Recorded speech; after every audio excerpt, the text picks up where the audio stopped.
21 अक्टूबर 2023 ये वो दिन है जब पहली बार दुनिया के कोई रॉकेट काउंटडाउन के आखिरी 5 सेकंड पर अचानक होल्ड हो जाता है। 9AIM-654 होल्ड हिसाब DH। आइए जानते हैं कि आखिर कौन सी गड़बड़ी हुई थी।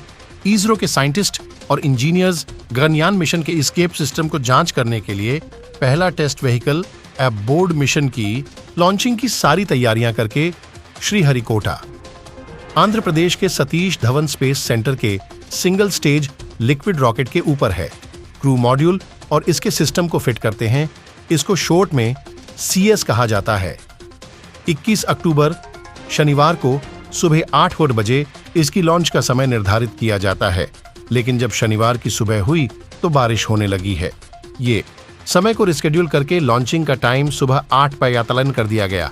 समय करीब आता है जिन पर होता है क्षण की काउंटडाउन, यानी उल्टी गिनती शुरू हो जाती है। साथ में वैज्ञानिक ओके धड्डे डिएचकन भी तेज होती है। आखिरी के 10 सेकंड में 5 की आवाज पर रॉकेट के नीचे तरफ फायरिंग होती है और कुछ बादल भी बन जाता है।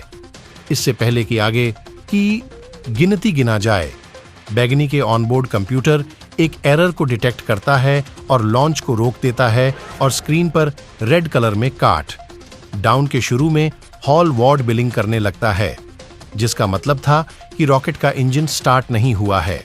वैज्ञानिक के सामने पहली बार इस तरह की सिचुएशन आती है। अगले 60 सेकंड तक वैज्ञानिक को मेन चुप्पी साधी रही।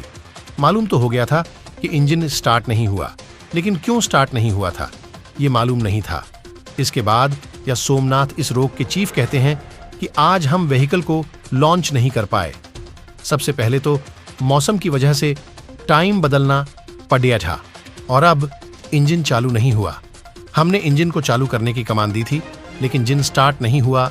शायद किसी फंक्शन में गड्डी डिब्धी है, इसलिए ऑटोमेटिक लॉन्च को कंप्यूटर ने रोक दिया है। कल पूरी तरह सेफ है। हम उसके पास जाएंगे और कहां गड़बड़ी है पता लगाएंगे। अगले कुछ मिनटों में वैज्ञानिक कंप्यूटर और रॉकेट के फंक्शन केरल को पहचान कर उसे ठीक किया और लॉन्च का समय सुबह 10 बजे कर दिया गया। समय करीब आता है और फिर से काउंट डाउन शुरू हो जाता है और उसी अंदाज में अब की बार रॉकेट बिना किसी रुकावट के सीधे आसमान में एंट्री लेता है और सिर्फ 1 ही मिनट में टेस्ट व्हीकल रॉकेट CS से अलग हो जाता है।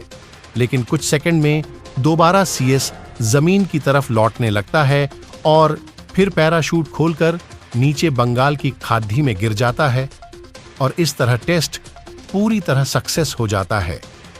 अगर जानकारी पसंद आए तो सबसे पहले अपने अनुभव कमेंट में बताएं, उसके बाद चैनल को सब्सक्राइब करें, फिर लाइक के बटन दबाएं और उसके बाद उधर जाकर शेयर कीजिए। धन्यवाद।